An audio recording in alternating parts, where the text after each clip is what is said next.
स्वागत है आपका जीएस माइस्ट्रो में। और हम लोग जो ज्ञान बिंदु के द्वारा जो टेस्ट सीरीज करवाया जा रहा है उसका तीसरा सेट है। और तीसरा सेट में हम लोग देखेंगे कि जो क्वेश्चन नंबर 2 है कि तीन सेक्टर अर्थव्यवस्था यानी जो 3 सेक्टर इकोनॉमी है के प्रारूप में समग्र मांग होता है। समग्र मांग क्या होता है? तो C प्लस आई प्लस जी। मतलब सिंपल है, C का मतलब कंजम्पशन हो गया, I का मतलब इन्वेस्टमेंट हो गया और G का मतलब गवर्नमेंट एक्सपेंडिचर हो गया। वहीं क्वेश्चन नंबर 3 का बात करें तो यहां है कि किस अधिनियम के तहत भारतीय विधान परिषद को द्विसदनीय व्यवस्था यानी राज्यसभा और लोकसभा द्वारा प्रतिस्थापित किया गया था। तो हमारा आंसर हो जाएगा मॉन्टेग्यू चेम्सफोर्ड सुधार 1919। मॉन्टेग्यू चेम्सफोर्ड सुधार 1919 के तहत भारतीय विधान परिषद को द्विसदनीय व्यवस्था राज्यसभा और लोकसभा द्वारा प्रतिस्थापित किया गया था। वहीं अगर क्वेश्चन नंबर 4 का बात करें, सूची 1 को सूची 2 से मिलाइए। न्यू मैंगलोर एक बंदरगाह है जो कहाँ है? कर्नाटक में है। एन्नौर कहाँ है? तो तमिलनाडु में है। दाहेज कहाँ है? गुजरात में है। और पारादीप कहाँ है? उड़ीसा है। इस तरीका से जो हमारा आंसर हो जाएगा क्या हो जाएगा? तो आंसर हो जाएगा 4 के बी। क्या हो जाएगा? 4 के बी। अगर क्वेश्चन नंबर 5 की तरफ चले, निम्न कथनों पर विचार करें और विचार करना है कि कौन से कथन सही कथन है। कि सिंधु घाटी सभ्यता के लोग तंत्र मंत्र में विश्वास नहीं करते थे। तंत्र मंत्र में विश्वास नहीं करते थे, ऐसा नहीं है, वे लोग करते थे। संध्यावासी पुनर्जन्म में विश्वास करते थे और संध्यावासी पुनर्जन्म में भी विश्वास करते थे। इसका मतलब इसमें केवल 2 क्या हो जाएगा? सही हो जाएगा। केवल 2 सही हो जाएगा। वहीं अगर हम लोग बात करें क्वेश्चन नंबर 6 कि ओम के नियम के अनुसार ओम के नियम के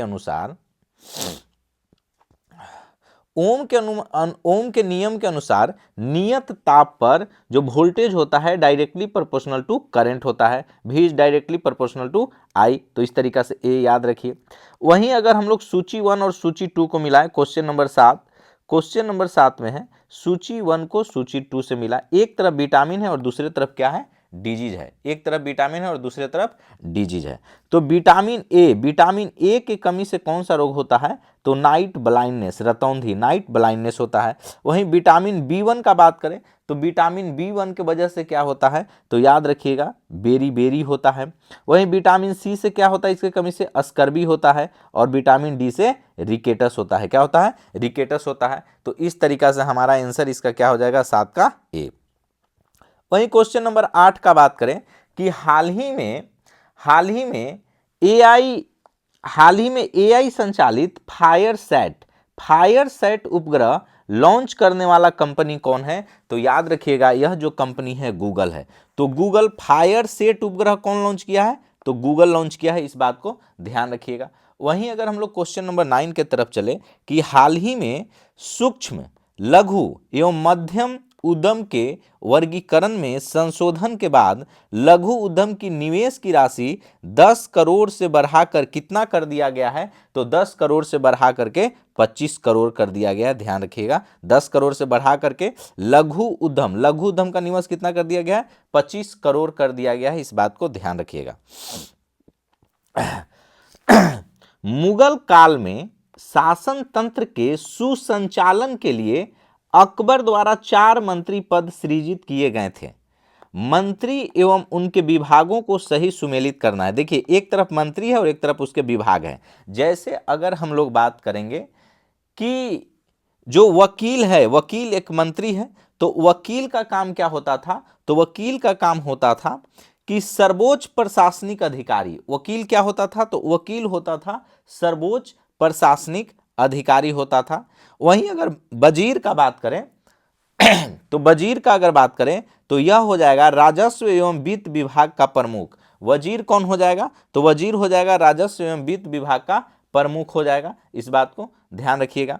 वहीं अगर बात करें मीर बख्शी का, मीर बख्शी कौन होता था, तो मीर बख्शी होता था सैन्य विभाग का प्रमुख। मीर बख्शी कौन होता था, सैन्य विभाग का प्रमुख। और सद्र उस सुदूर, सद्र उस सुदूर धार्मिक कार्यों से संबंधित है, धार्मिक कार्यों से संबंधित है।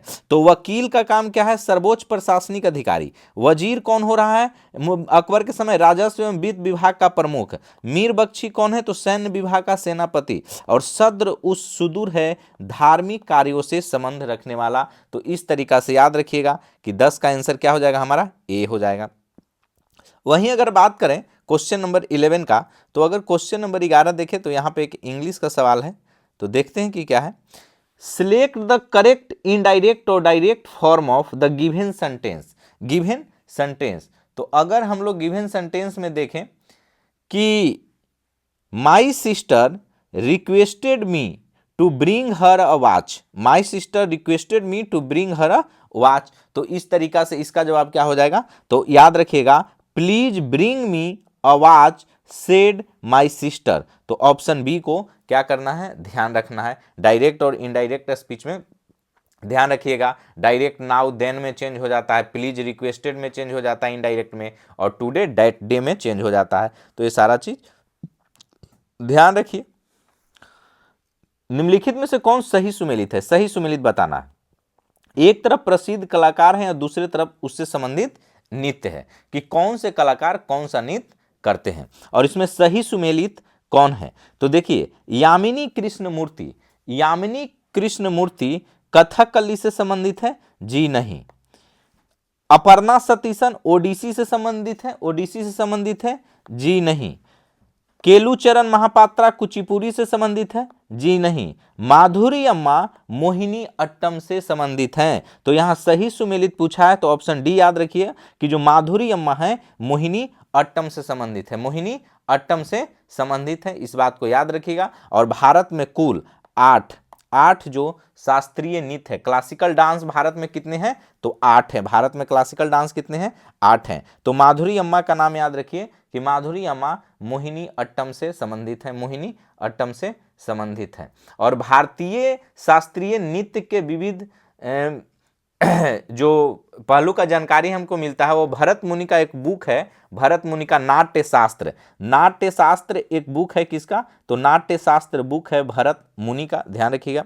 वहीं अगर बात करें नेक्स्ट क्वेश्चन का कि विश्व रेडियो दिवस, विश्व रेडियो दिवस कब मनाया जाता है, तो विश्व रेडियो दिवस मनाया जाता है 13 फरवरी को। कब मनाया जाता है, 13 फरवरी को विश्व रेडियो दिवस मनाते हैं। वहीं क्वेश्चन नंबर 14 का बात करें, निम्नलिखित कथनों पर विचार करें। मुद्रास्फीति के स्थिति में, मुद्रास्फीति के स्थिति में सभी वस्तुओं एवं सेवाओं की कीमत स्तर में वृद्धि एवं मुद्रा के मूल्य में गिरावट दर्ज की जाती है, मुद्रा के मूल्य में गिरावट दर्ज की जाती है। वहीं अगर बात करें कि मुद्रास्फीति के विपरीत अवस्फीति होती है, ये भी सही है। थोक के मूल्य सूचकांक का प्रकाशन वाणिज्य एवं उद्योग मंत्रालय के द्वारा किया जाता है। तो इसमें तीनों के तीनों ऑप्शन क्या है, सही है कि मुद्रास्फीति की स्थिति में सभी वस्तुओं एवं सेवाओं की कीमत स्तर में वृद्धि हो जाती है और मुद्रा के मूल्य में गिरावट दर्ज हो जाता है। और मुद्रास्फीति का विपरीत क्या होता है, तो मुद्रास्फीति का विपरीत हो जाता है अवस्फीति।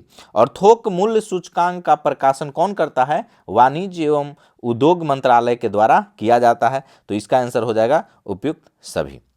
वहीं क्वेश्चन नंबर 15 का बात करें, सूची 1 को सूची 2 से मिलाइए कि कौन सा जो स्रोत है हमारे संविधान में किस देश से लिया गया है। अगर हम बात करें मौलिक अधिकार का, तो जो यह मौलिक अधिकार है यह लिया गया है संयुक्त राज्य अमेरिका से, संयुक्त राज्य अमेरिका से। मूल कर्तव्य का बात करें तो यह लिया गया है सोवियत संघ से। वहीं विधि द्वारा स्थापित प्रक्रिया का बात करें तो यह जापान से लिया गया है, कहां से, जापान से। और वहीं उच्चतम न्यायालय यानी सुप्रीम कोर्ट का परामर्शी न्याय निर्णय यह जो लिया गया है कनाडा से लिया गया है। कहां से लिया गया है, कनाडा से लिया गया है। इस तरीका से हमारा 15 का आंसर हो जाएगा ऑप्शन सी। उस बिंदु का नाम क्या है, उस बिंदु का नाम क्या है जहां भारत, चीन और म्यांमार मिलते हैं, भारत, चीन और म्यांमार मिलते हैं। तो याद रखिएगा यह जो दिफू दर्रा है, दिफू दर्रा के पास भारत, चीन और म्यांमार एक जगह एक तरीका से यहाँ पर बाउंड्री, जैसे कि दिफू दर्रा जो अरुणाचल प्रदेश में स्थित है, दिफू दर्रा कहाँ है, अरुणाचल प्रदेश में स्थित है, और यह दर्रा भारत, चीन और म्यांमार के सीमाओं को जोड़ता है, और यह एक त्रिजंक्शन बिंदु है। क्या है, त्रिजंक्शन बिंदु है, इस बात को ध्यान रखिएगा। दिफू दर्रा के पास भारत, चीन और म्यांमार मिलते हैं। वहीं क्वेश्चन नंबर 17 का अगर बात करें तो क्वेश्चन नंबर 17 में है कि निम्नलिखित में से असत्य कथन का चयन करें। असत्य कथन का चयन करना है।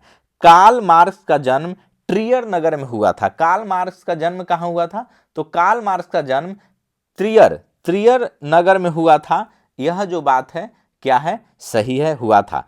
कार्ल मार्क्स हिगल और एंगल्स के विचारों से प्रभावित था। यह भी क्या है, सही है। कार्ल मार्क्स हिगल और एंगल्स के विचारों से बहुत ही प्रभावित था। वहीं अगर बात करें कि कार्ल मार्क्स ने 1866 में दास कैपिटल की रचना की, जी नहीं, कार्ल मार्क्स ने दास कैपिटल की रचना 1866 नहीं बल्कि 1867 में की थी। 1867 में की थी, इस बात को ध्यान रखिएगा। तो असत्य पूछा है तो यही असत्य कथन हो जाएगा, तो हमारा आंसर ऑप्शन सी हो जाएगा। द्वंद्वात्मक भौतिकवाद का सिद्धांत कार्ल मार्क्स ने दिया है। तो जो द्वंद्वात्मक भौतिकवाद है, द्वंद्वात्मक भौतिकवाद का सिद्धांत कौन दिया है, कार्ल मार्क्स दिया है। ये भी स्टेटमेंट क्या है, सही है। तो हमारा आंसर क्या हो जाएगा, असत्य कथन। तो असत्य कथन यही है, क्योंकि कार्ल मार्क्स ने जो दास कैपिटल बुक का रचना किया है वो 1867 में।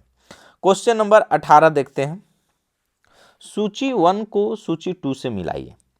एक आंदोलन है जिसका नाम है एक्का आंदोलन। एक्का आंदोलन, एक्का आंदोलन जो है यह किसके नेतृत्व में हुआ, तो एक्का आंदोलन नेतृत्व में हुआ था मदारी, पासी एवं सहरेब। मदारी, पासी एवं सहरेब। वहीं अगर बिजौलिया आंदोलन का बात करें, बिजौलिया आंदोलन, तो बिजौलिया आंदोलन हुआ था चारण एवं ब्रह्मदेव के नेतृत्व में।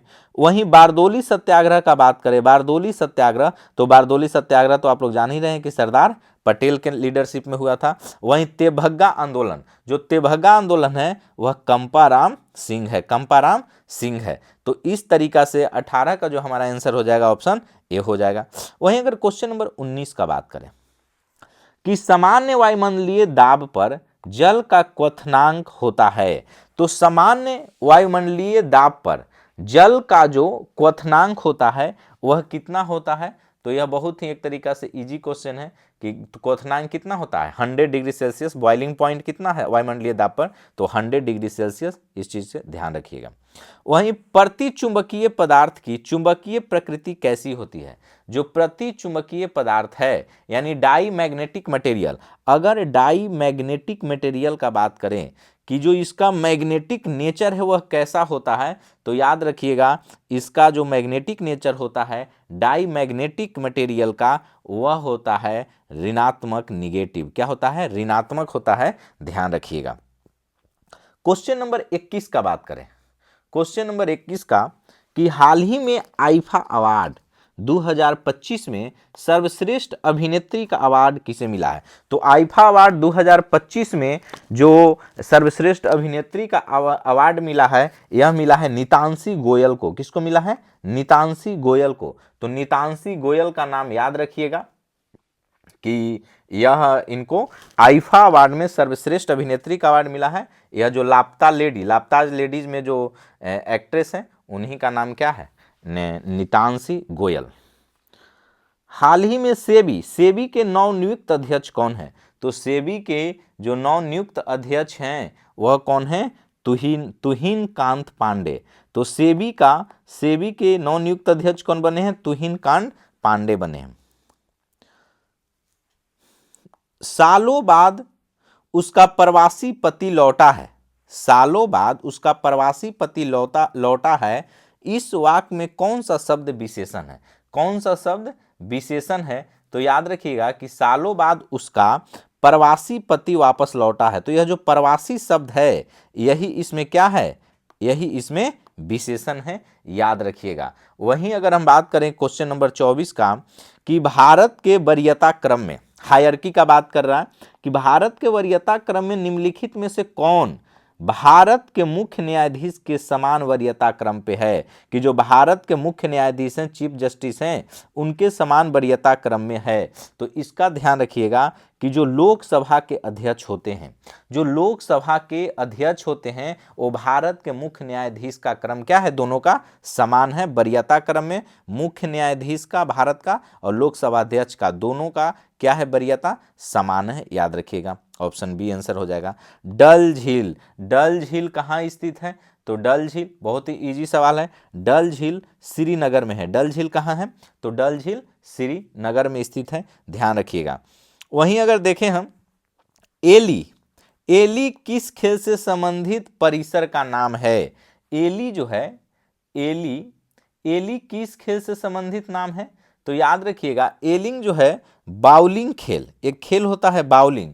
क्या होता है, बाउलिंग। बाउलिंग एक ऐसा खेल है जिसमें भारी गेंद को एक लंबी लेन पर लुढ़काकर लक्ष्य के रूप में रखे गए पिनों या लक्ष्यों को गिराया जाता है। तो बाउलिंग याद रखिएगा। एली जो शब्द है, एली किस खेल से संबंधित परिसर का नाम है, तो बाउलिंग, बाउलिंग याद रखिएगा।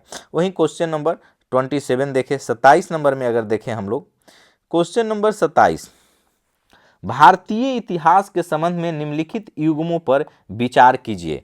चंपारण सत्याग्रह, अगर हम चंपारण, इसमें से हमको देखना उपयुक्त में से कौन सा सही सुमेलित है, सही सुमेलित है चंपारण सत्याग्रह।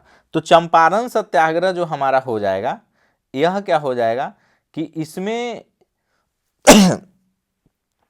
चंपारण सत्याग्रह प्रथम भूख हड़ताल, गलत, प्रथम भूख हड़ताल चंपारण सत्याग्रह से नहीं है। प्रथम भूख हड़ताल अहमदाबाद मिल मजदूर में गांधी जी पहली बार किए थे। वही खेरा सत्याग्रह का बात करें, प्रथम असहयोग आंदोलन, ये भी क्या है, ये भी प्रथम असहयोग आंदोलन, खेरा सत्याग्रह। तो अगर हम इसमें बात करेंगे कि इसमें सही सुमेलित कौन है, तो केवल केवल जो दो है, दो, खेरा सत्याग्रह को ही प्रथम असहयोग आंदोलन कहा जाता है। खेरा सत्याग्रह को ही प्रथम असहयोग आंदोलन कहा जाता है, याद रखिएगा। तो इसमें केवल दो है जो सही हो जाएगा, केवल दो। अहमदाबाद मजदूर आंदोलन सत्याग्रह का पहला प्रयोग जी नहीं। तो इस तरीका से ध्यान रखिएगा कि जो एक खेरा सत्याग्रह है, इसको प्रथम आंदोलन का संज्ञा दिया गया है। निम्नलिखित में से किन रचनाओं ने मौर्य काल के ऊपर प्रकाश डाला है। देखिए, अगर क्वेश्चन नंबर 28 का बात करें तो सभी के सभी पुस्तकों से मौर्य काल के बारे में हमको जानकारी मिलती है, चाहे वो मुद्रा राक्षस विशाख दत्त के द्वारा लिखा गया हो, कथा सरित सागर चाहे सोमदेव के द्वारा लिखा गया हो, या बृहत कथा मंजरी क्षेमेंद्र के द्वारा लिखा गया हो, या अर्थशास्त्र कौटिल्य के द्वारा लिखा गया हो। यह चारों के चारों बुक, यह चारों के चारों बुक से हमको मौर्य काल के बारे में जानकारी मिलता है, ध्यान रखिएगा। वहीं अगर बात करें क्वेश्चन नंबर 29 का, निम्नलिखित समाधि स्थलों पर विचार कीजिए। समाधि स्थल का अगर बात करें, समाधि स्थल पर विचार करें तो देखिए, समाधि स्थल पर विचार करें तो जो उपयुक्त में से कौन नई दिल्ली में स्थित नहीं है, नई दिल्ली में स्थित नहीं है, तो यह जो महाप्रयाण घाट, महाप्रयाण घाट और नारायण घाट, ये जो महाप्रयाण घाट और नारायण घाट, यह नई दिल्ली में स्थित नहीं है। बाकी विजय घाट और किसान घाट दोनों नई दिल्ली में है, नई दिल्ली में है, नई दिल्ली में है ये दोनों के दोनों। लेकिन जो महाप्रयाण घाट और नारायण घाट है, यह नई दिल्ली में नहीं है। महाप्रयाण घाट कहाँ है, तो यह पटना में है। महाप्रयाण घाट कहाँ है, पटना में है। और नारायण घाट कहाँ है, तो अहमदाबाद में है। तो इस तरीका से कौन दिल्ली में स्थित नहीं है, तो केवल 3 और 4 यह दिल्ली में स्थित नहीं है। महाप्रयाण घाट कहाँ है, पटना में है, और नारायण घाट कहाँ है, तो अहमदाबाद में है, ध्यान रखिएगा। वहीं अगर हम बात करें क्वेश्चन नंबर 30 कि किसी तरल पदार्थ के तुलनात्मक घनत्व को किस यंत्र के द्वारा मापा जाता है, तो याद रखिएगा हाइड्रोमीटर से। किससे, हाइड्रोमीटर से। किसी तरल पदार्थ के तुलनात्मक जो घनत्व है, डेंसिटी है, उसको किस यंत्र के द्वारा मापा जाता है, तो हाइड्रोमीटर से मापा जाता है। वहीं अगर हाइग्रोमीटर का बात करें तो वायुमंडल में सापेक्षिक आर्द्रता को हम मापते हैं मीटर से मापते हैं। वहीं अगर हम बात करें फैदोमीटर का, तो जो समुद्र का गहराई होता है वह फैदोमीटर से मापते हैं। वहीं अगर ग्रेविमीटर का बात करें तो किसी विशिष्ट स्थान का गुरुत्वाकर्षण, अगर किसी विशिष्ट स्थान का गुरुत्वाकर्षण मापना होता है तो ग्रेविमीटर का उपयोग करते हैं, ग्रेविमीटर का। अदरवाइज तुलनात्मक, अगर तरल पदार्थ का तुलनात्मक घनत्व तो हाइड्रोमीटर से। प्रकाश के अवयवी वर्णों में विभाजन की घटना को क्या कहते हैं? प्रकाश के अवयवी वर्णों में, प्रकाश के अवयवी वर्णों में विभाजन की घटना को क्या कहते हैं? तो याद रखिएगा विक्षेपण कहते हैं, यानी डिस्पर्सन कहते हैं। क्या बोलते हैं? डिस्पर्सन ऑफ लाइट बोलते हैं। तो प्रकाश के अवयवी वर्णों में विभाजन की घटना को क्या कहा जाता है? विक्षेपण, यानी इसको डिस्पर्सन बोलते हैं। क्या बोलते हैं? डिस्पर्सन बोलते हैं। तो याद रखिएगा। वहीं अगर क्वेश्चन नंबर 32 देखें कि हाल ही में मुख्यमंत्री नीतीश कुमार द्वारा किस अवसर पर बिहार वृक्ष सुरक्षा दिवस 2025 मनाया गया? तो नीतीश कुमार के द्वारा बिहार वृक्ष सुरक्षा दिवस कब मनाया गया है? तो याद रखिएगा यह जो मनाया गया था रक्षाबंधन के अवसर पर। रक्षाबंधन के अवसर पर नीतीश कुमार ने बिहार वृक्ष सुरक्षा दिवस 2025 मनाया है। वहीं अगर क्वेश्चन नंबर 33 का बात करें तो क्वेश्चन नंबर 33 देखिए, हाल ही में भारत सरकार के किन दो सार्वजनिक क्षेत्र के उपक्रमों CPSES को नवरत्न का दर्जा प्रदान किया गया है? तो हाल ही में भारत सरकार के किन दो सार्वजनिक क्षेत्र के उपक्रम को नवरत्न का दर्जा दिया गया है? तो याद रखिएगा कि यह जो IRCTC और IRFC है, IRCTC और IRFC, यह दोनों कंपनी को नवरत्न का दर्जा दिया गया। क्या दिया गया? नवरत्न कंपनी का दर्जा दिया गया है। वहीं अगर हम बात करें क्वेश्चन नंबर 34 का, तो क्वेश्चन नंबर 34 देखेंगे। तो क्वेश्चन नंबर 34 में त्रिभुज की संख्या ज्ञात करना है। तो आप लोग त्रिभुज का संख्या देख लें। तो इसमें वैसे त्रिभुज की संख्या कितना हो जाएगा? 16 है, आप लोग बना लीजिएगा। क्वेश्चन नंबर अगर 35 देखें, बिहार की भूगर्भिक संरचना, बिहार की भूगर्भिक संरचना के दृष्टिकोण में सबसे पुरानी चट्टानें कहाँ स्थित है? तो अगर बिहार के भूगर्भिक संरचना के दृष्टि से सबसे पुरानी चट्टान कहाँ है? तो याद रखिएगा कि यह जो राजगीर एवं मुंगेर क्षेत्र है, राजगीर एवं मुंगेर क्षेत्र में भूगर्भिक संरचना के दृष्टि से सबसे पुरानी चट्टान है। कहाँ पे? राजगीर एवं मुंगेर क्षेत्र में। AI तैयारी सूचकांक का प्रकाशन कौन करता है? जो AI है, AI तैयारी सूचकांक का प्रकाशन कौन करता है? तो याद रखिएगा अंतर्राष्ट्रीय मुद्रा कोष यानी IMF। तो AI तैयारी सूचकांक का प्रकाशन अंतर्राष्ट्रीय मुद्रा कोष के द्वारा किया जाता है। वहीं क्वेश्चन नंबर 37 देखें कि केंद्रीय सतर्कता आयोग, केंद्रीय सतर्कता आयोग का गठन किस समिति के सिफारिश पे किया गया था? तो याद रखिएगा कि केंद्रीय सतर्कता आयोग का गठन यह जो किया गया था संथानम समिति के सिफारिश पर। तो संथानम समिति के सिफारिश पर केंद्रीय सतर्कता आयोग का गठन किया गया था। वहीं अगर बात करें क्वेश्चन नंबर 38 का, न्यूयॉर्क, न्यूयॉर्क किस नदी के तट पे है? तो यह हडसन नदी के तट पे है। इजी सवाल है। निम्नलिखित में से कौन नौजवान सभा में सम्मिलित नहीं थे? नौजवान सभा में सम्मिलित नहीं थे तो भगत सिंह, यशपाल और छबीलदास, ये तीनों सम्मिलित थे। चंद्रशेखर आजाद नौजवान सभा में सम्मिलित नहीं थे। तो याद रखिएगा इस तरीका से हमारा चंद्रशेखर आजाद सही आंसर हो जाएगा कि नौजवान सभा में कौन सम्मिलित नहीं थे? तो चंद्रशेखर आजाद नहीं थे, बल्कि भगत सिंह सम्मिलित थे, यशपाल सम्मिलित थे, छबीलदास सम्मिलित थे। इस तरीका से ध्यान रखिएगा। वहीं अगर हम बात करें कि क्वेश्चन नंबर 40 कि निम्न कथनों पर विचार करें। सिंधु घाटी सभ्यता कांस्य युगीन सभ्यता थी। जो सिंधु घाटी सभ्यता थी वह कैसी सभ्यता थी? कांस्य युगीन सभ्यता थी, जिसका उद्भव ताम्र पाषाणिक पृष्ठभूमि में भारत के दक्षिण पश्चिम क्षेत्र में हुआ था। भारत के दक्षिण पश्चिम क्षेत्र में हुआ था। वहीं अगर बात करें सिंधु सभ्यता में मंगोलॉयड प्रजाति के लोग सबसे ज्यादा रहते थे। सिंधु सभ्यता का दक्षिणी विस्तार दायमाबाद था। बाद तक था। सिंधु सभ्यता का दक्षिणी विस्तार दयमाबाद तक था। तो उपयुक्त कथनों में से गलत कथन का चयन करना है। तो जो इसमें गलत कथन हो जाएगा केवल 1 और 2, 1 और 2 क्या है, गलत कथन है, गलत कथन है। वहीं जो ऑप्शन 3 है, 3 नंबर सिंधु सभ्यता का दक्षिणी विस्तार दयमाबाद तक था, यह सही है। बाकी 1 और 2 इसमें क्या है, गलत है। क्या है, गलत है। वहीं अगर बात करें हम लोग 41 का कि बिहार में जातिगत जनगणना, बिहार में जातिगत जनगणना की शुरुआत किस तिथि से की गई थी? तो बिहार में जातिगत जनगणना की जो शुरुआत हुआ था वह हुआ था 7 जनवरी 2023 से, 7 जनवरी 2023 से। वहीं क्वेश्चन नंबर 42 का बात करें तो क्वेश्चन नंबर 42, निम्नलिखित में से किस वैज्ञानिक को स्टॉकहोम जल पुरस्कार 2025 से सम्मानित किया गया है? स्टॉकहोम जल पुरस्कार 2025 से सम्मानित किया गया है गुंटर ब्लोसचेल को, गुंटर ब्लोसचेल को स्टॉकहोम जल पुरस्कार 2025 से सम्मानित किया गया है।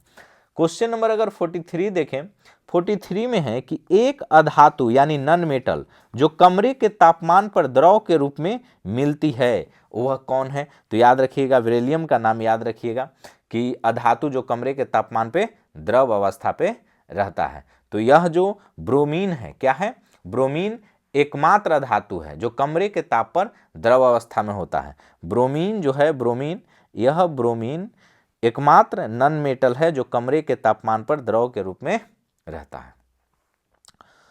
वहीं अगर बात करें इंसुलिन स्रावित होता है, तो इंसुलिन कहां से स्रावित होता है? तो इंसुलिन स्रावित होता है पैंक्रियाज से। कहां से? पैंक्रियाज से। क्वेश्चन नंबर 45 इंग्लिश का एक है, सिनोनिम्स है, synonym of the word given in the bracket to fill in the blank. Dinghy, इसका क्या मतलब होता है? तो याद रखिएगा क्वेश्चन नंबर 45 कि यह जो है इसका हो जाएगा क्या, ड्रियरी। ड्रियरी का मतलब क्या होता है? नीरस होता है। क्या होता है? नीरस होता है। इस तरीका से ध्यान रखें। क्वेश्चन नंबर 46, बिहार का अंतिम अफगान शासक कौन था? तो बिहार का अंतिम अफगान शासक था दाऊद खां कर्रानी। कौन था? दाऊद खां कर्रानी बिहार का अंतिम अफगान शासक था।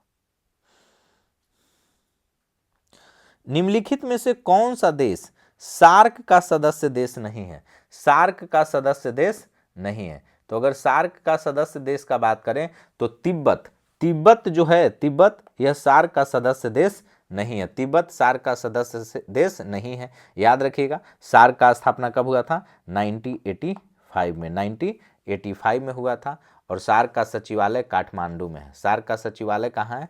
तो काठमांडू में इसका सचिवालय है। भारतीय संविधान का अनुच्छेद 122, भारतीय संविधान का जो अनुच्छेद 122 है वह किससे संबंधित है? तो संसद की कार्यवाही की वैधता की जांच।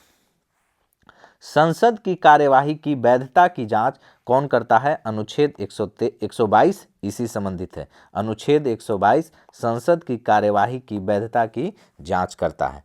वही क्वेश्चन नंबर 49 का बात करें कि अपनी धुरी पर पृथ्वी की घूर्णन की दिशा क्या है?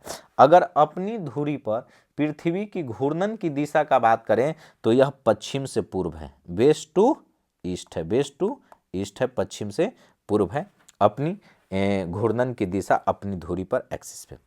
जुलाई 1830 की क्रांति के बाद फ्रांस में किस राजवंश का सत्ता स्थापित हुआ था? तो ध्यान रखिएगा कि फ्रांस में जो आर्लेंस वंश जुलाई 1830 के क्रांति के बाद फ्रांस में किस राजवंश की सत्ता स्थापित हुई थी? तो आर्लेंस वंश का सत्ता स्थापित हुआ था। ध्यान रखिएगा।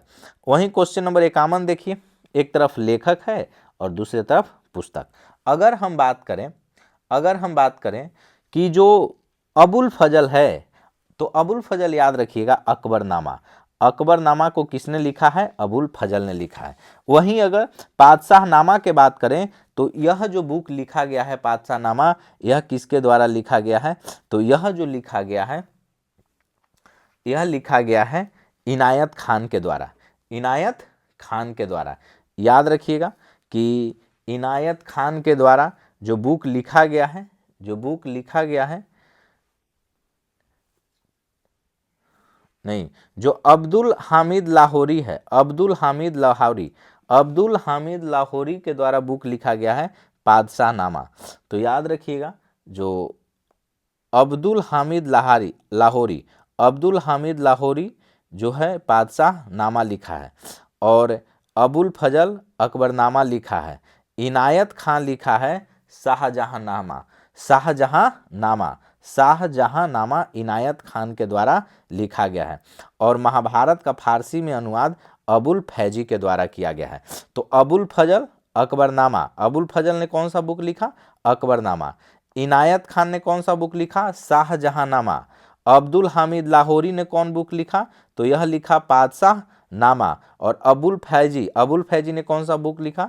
तो महाभारत का फारसी में अनुवाद किया। इस तरीका से 51 का क्या हो जाएगा? ए हो जाएगा, याद रखिएगा, BDAC। Question number 52, question number अगर 52 का देखें कि निम्नलिखित में से कौन एक समांगी मिश्रण का उदाहरण है? तो अगर समांगी मिश्रण का अगर उदाहरण का बात करें तो ये जो नमक का घोल है, यह समांगी मिश्रण यानी होमोजीनियस मिक्सचर का उदाहरण क्या है? नमक का घोल, नमक का घोल। वहीं अगर हम लोग क्वेश्चन नंबर 53 का बात करें तो यह मैथ है, देख लीजिएगा।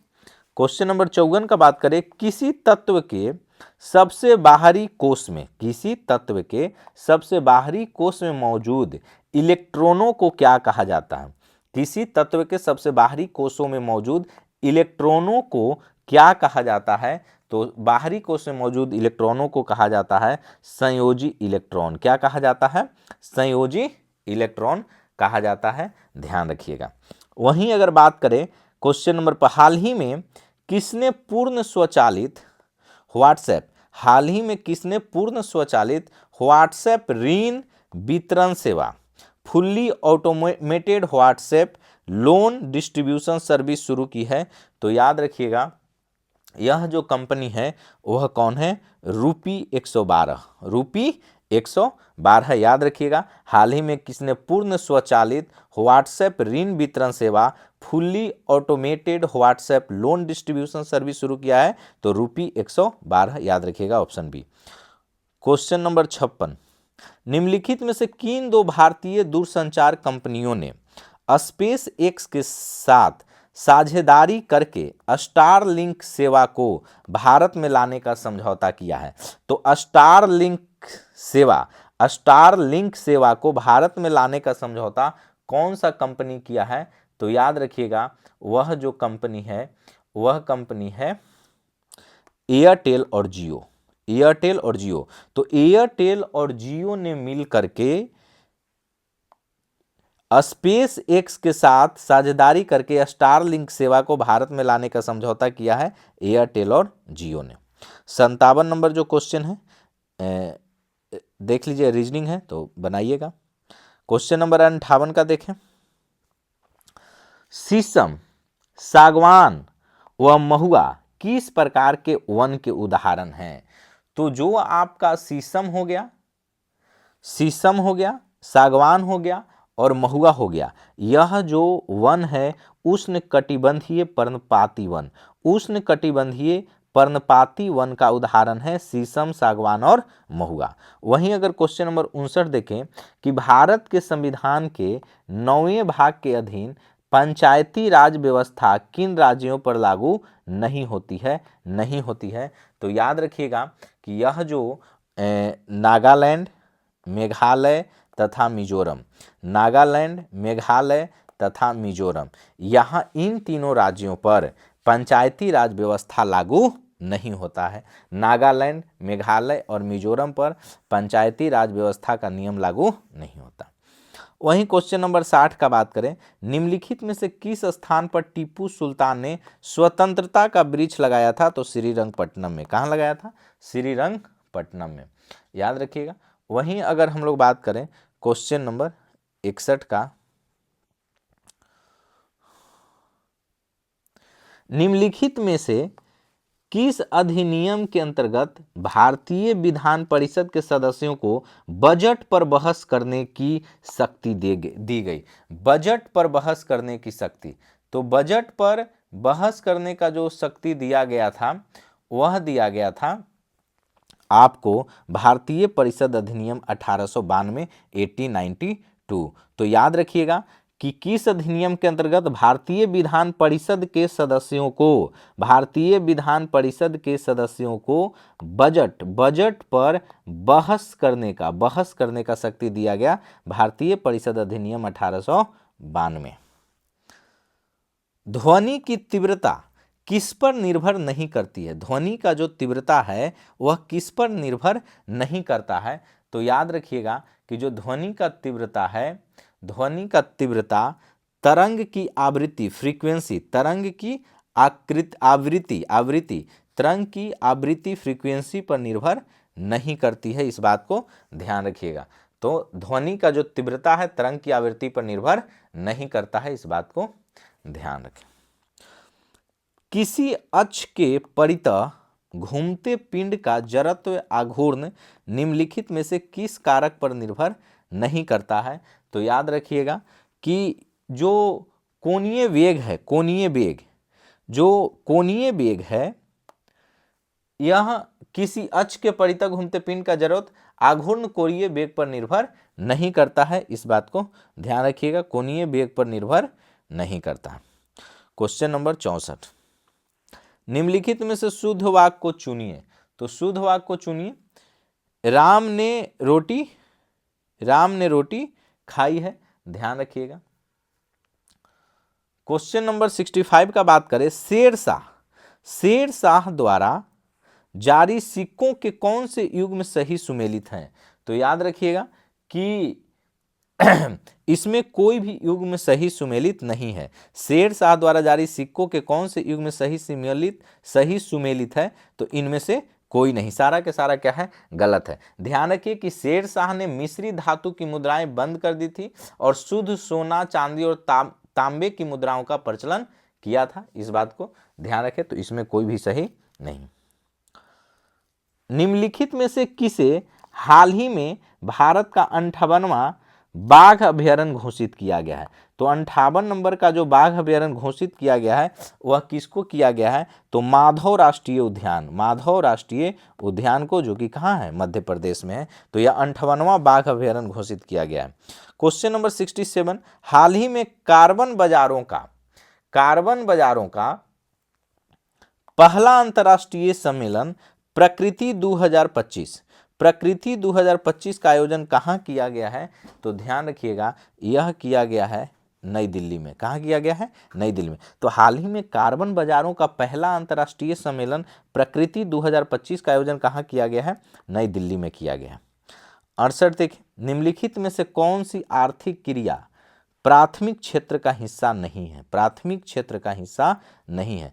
तो कौन सा आर्थिक क्रिया प्राथमिक क्षेत्र का हिस्सा नहीं है? तो ध्यान रखिएगा कि यह जो गैस, जल एवं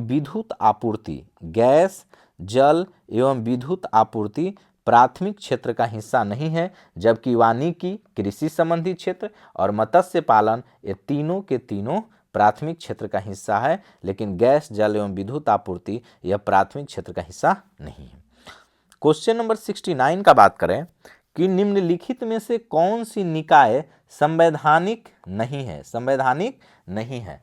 तो याद रखिएगा कि यह जो नीति आयोग है, नीति आयोग संवैधानिक निकाय नहीं है। नीति आयोग संवैधानिक निकाय नहीं है, इस बात को ध्यान रखिएगा।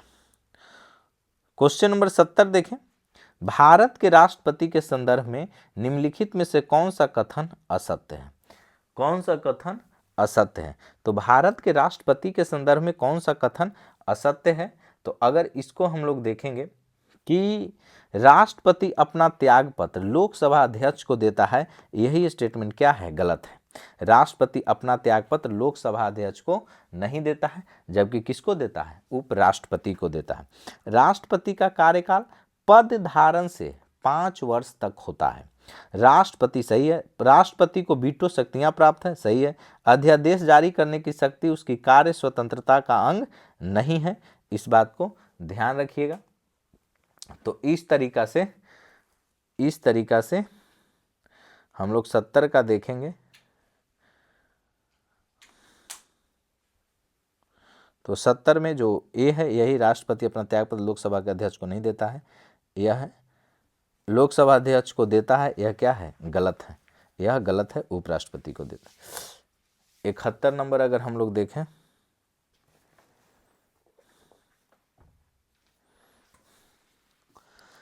निम्नलिखित में से कौन सा महाद्वीप विश्व का सर्वाधिक नगरीकृत महाद्वीप है? निम्नलिखित में से कौन सा महाद्वीप विश्व का सर्वाधिक नगरीकृत महाद्वीप है? तो ध्यान रखिएगा कि यह जो यूरोप है, यूरोप विश्व का सर्वाधिक नगरीकृत महाद्वीप है। वहीं 72 नंबर का बात करें कि कोलकाता के कांग्रेस अधिवेशन 1906, कोलकाता के कांग्रेस अधिवेशन 1906 में गर्मपंथियों ने 4 प्रस्ताव पारित किए, गर्मपंथियों ने 4 प्रस्ताव पारित किए, जिसमें निम्नलिखित में से कौन सा प्रस्ताव शामिल नहीं था? कौन सा प्रस्ताव शामिल नहीं था? तो ध्यान रखिएगा, यह हो जाएगा पूर्ण स्वराज, पूर्ण स्वराज शामिल उसमें नहीं था। क्वेश्चन नंबर 73, निम्नलिखित सूत्रों में से कौन सा कैल्शियम कार्बोनेट को निरूपित करता है? तो CaCO3 क्या है? कैल्शियम कार्बोनेट का फॉर्मूला होता है, ध्यान रखिएगा। वहीं अगर बात करें 74 का, तो 74 मैथ है, देख लीजिएगा।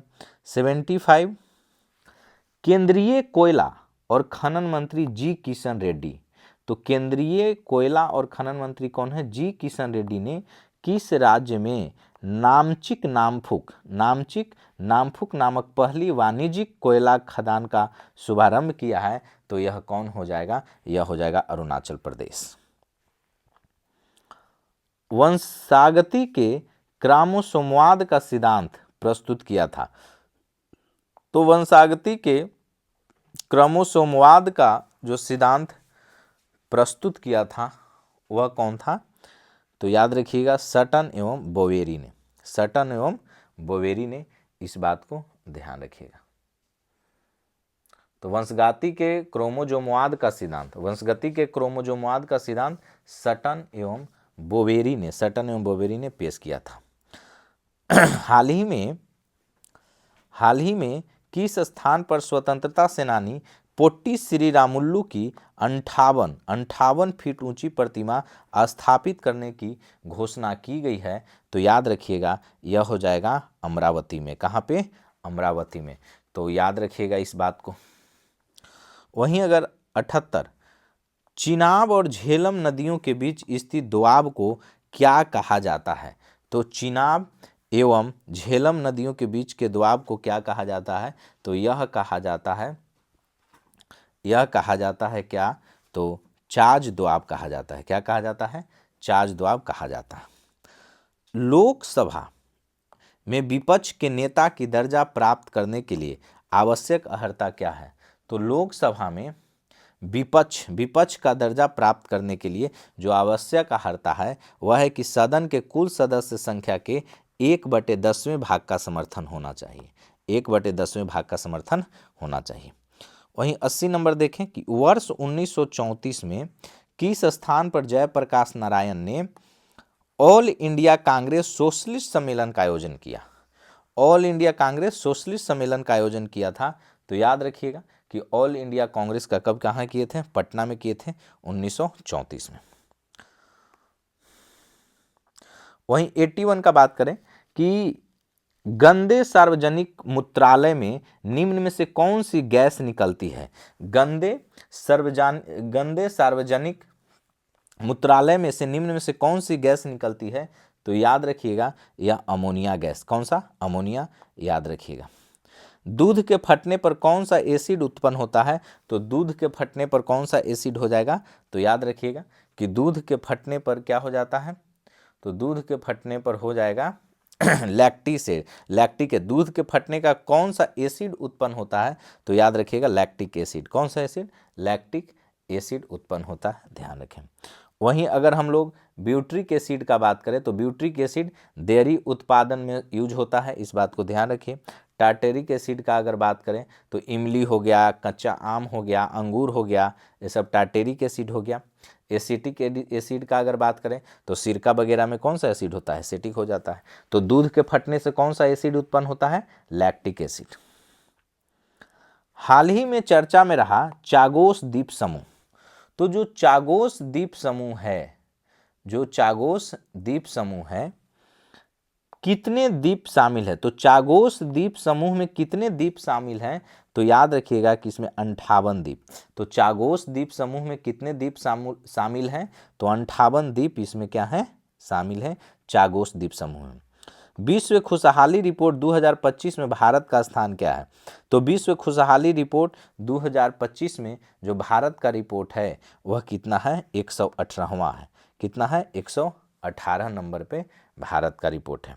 वही 85 नंबर में अगर हम लोग देखें तो 85 नंबर मैथ है, तो देख लीजिएगा। वहीं क्वेश्चन नंबर 86 का बात करें कि अलंकृत हाथी, वक्राकार ईंट, कंघा, लिपस्टिक, 4 पहियों वाली गाड़ी निम्न में से किन हड़प्पा स्थल में पाया गया है?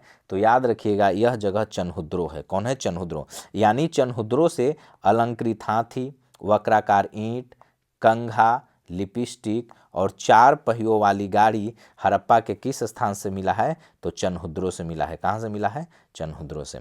वहीं अगर बात करें निम्न में से कौन कार्बोहाइड्रेट नहीं देता है, कार्बोहाइड्रेट नहीं देता है, तो याद रखिएगा कि कौन इसमें से कार्बोहाइड्रेट नहीं देता है? तो जो मछली है, मछली, यह कार्बोहाइड्रेट नहीं देता है। मछली कार्बोहाइड्रेट नहीं देता है क्योंकि मछली में ओमेगा 3 फैटी एसिड भरपूर मात्रा में होता है। मछली में क्या होता है, ओमेगा 3 एसिड। वहीं अगर बात हम करें सूची 1 को सूची 2 से मिलाइए। एक तरफ हड़प्पा स्थल, एक तरफ नदी है। अगर कालीबंगा का बात करें तो कालीबंगा किस नदी किनारे है, घग्घर नदी के किनारे। कालीबंगा किस नदी के किनारे है, तो घग्घर नदी के किनारे है। वहीं अगर चनहुद्रो का बात करें तो चनहुद्रो किस नदी के किनारे है, सिंधु नदी के किनारे है। रंगपुर का बात करें तो रंगपुर किस नदी के किनारे है, तो रंगपुर भादर नदी के किनारे है। भादर या मादर मादर नदी के किनारे है। रोपर सतलज नदी के किनारे है। इस तरीका से क्या हो जाएगा, इस तरीका से इसका ऑप्शन ए आंसर हो जाएगा, याद रखिए।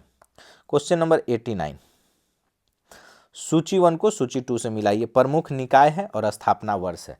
तो अगर हम लोग क्वेश्चन नंबर 89 का बात करें तो जो प्रवर्तन निदेशालय है यानी ईडी, यह इसका जो स्थापना हुआ था कब हुआ था, तो याद रखिएगा 1956 में। कब हुआ था, 1956 में। वहीं राष्ट्रीय बाल अधिकार संरक्षण आयोग का बात करें तो राष्ट्रीय बाल अधिकार संरक्षण आयोग का स्थापना कब हुआ था, तो इसका हुआ था 2007 में। कब हुआ था, 2007 में।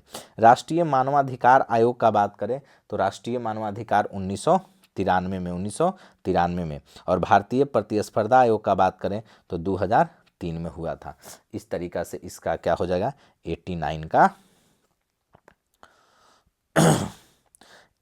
का ए। 90, ब्लड कैंसर को आमतौर पर किस नाम से जाना जाता है, तो ल्यूकेमिया। किस नाम से जाना जाता है, ल्यूकेमिया से जाना जाता है, ध्यान रखिएगा। 91, हाल ही में Balochistan liberation army BLA, Balochistan liberation army ने किस यात्री ट्रेन को हाईजैक किया? किस यात्री ट्रेन को हाईजैक किया था, तो याद रखिएगा जाफर एक्सप्रेस को। किसको हाईजैक किया, जाफर एक्सप्रेस को बलूचिस्तान लिबरेशन आर्मी वालों ने हाईजैक कर लिया था, जाफर एक्सप्रेस को। वहीं अगर क्वेश्चन नंबर 92 देखें कि हाल ही में अमेरिका के राष्ट्रपति डोनाल्ड ट्रंप ने किस भाषा को देश की आधिकारिक भाषा बनाने की घोषणा की है, तो याद रखिएगा वह भाषा है अंग्रेजी। कौन है, अंग्रेजी। वहीं अगर बात करें क्वेश्चन नंबर 93 का, कि क्वेश्चन नंबर 93 में देखें तो यह मैथ है, याद रखिएगा। वैसे 93 इसका आंसर हो जाएगा कितना, 38। 94 का अगर बात करें, एफ्लाटॉक्सिन नामक विष किससे उत्पन्न किया जाता है? तो याद रखिएगा, यह उत्पन्न किया जाता है फंगस के द्वारा। किसके द्वारा? फंगस के द्वारा। एफ्लाटॉक्सिन किसके द्वारा उत्पन्न किया जाता है? फंगस के द्वारा उत्पन्न किया जाता है। वहीं क्वेश्चन नंबर अगर 95 का बात करें तो क्वेश्चन नंबर 95, लसिका किसमें उपस्थित होती है? तो अगर लसिका का बात करें कि लसिका किसमें उपस्थित होती है, तो यह होती है संवहन उत्तक में। किसमें? संवहन उत्तक में। तो लसिका किसमें उपस्थित होती है? तो संवहन उत्तक में उपस्थित होती है। वहीं अगर बात करें कि आलू का कंद एक रूपांतरित है, तो आलू का जो कंद है किसमें रूपांतरित है? तो तना में रूपांतरित है। आलू का कंद किसमें? तना में रूपांतरित है। वहीं अगर क्वेश्चन नंबर 97 का बात करें कि निम्न में से किसके द्वारा भारत को एक अग्रणी प्रौद्योगिकी राष्ट्र बनाने की दिशा में तेजी लाने के उद्देश्य से नीति FTH की स्थापना की गई है? तो ध्यान रखिएगा कि नीति FTH का स्थापना यह किसके द्वारा? नीति आयोग के द्वारा किया गया है। तो नीति आयोग भारत को एक अग्रणी प्रौद्योगिकी राष्ट्र बनाने की दिशा में तेजी लाने के उद्देश्य से नीति FTH की स्थापना की है। वहीं क्वेश्चन नंबर 98 का बात करें, हाल ही में भारत सरकार द्वारा पोर्ट ब्लेयर का नाम बदलकर क्या रखा गया है? तो पोर्ट ब्लेयर का नाम बदलकर रखा गया है श्री विजयपुरम। तो पोर्ट ब्लेयर का नाम अब क्या हो गया? श्री विजयपुरम हो गया है। वहीं अगर क्वेश्चन नंबर 99 का बात करें तो अमीबा भोजन का अंतर्ग्रहण किसके माध्यम से करता है? जो अमीबा है, अमीबा जो भोजन का अंतर्ग्रहण करता है वह किसके माध्यम से करता है? तो कूटपाद के माध्यम से। किसके माध्यम से? कूटपाद के माध्यम से। क्वेश्चन नंबर 100, निम्न में से किस शैवाल का उपयोग कृत्रिम लकड़ी बनाने में होता है?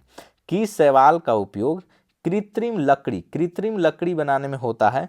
तो याद रखिएगा यह होता है एलिजन। किसके? तो एक एलिजन नाम का जो शैवाल है, एलिजन शैवाल का उपयोग कृत्रिम लकड़ी बनाने में किया जाता है। इस बात को ध्यान रखिएगा। तो यहाँ पर 100 क्वेश्चन समाप्त होता है। देखते रहिए। धन्यवाद।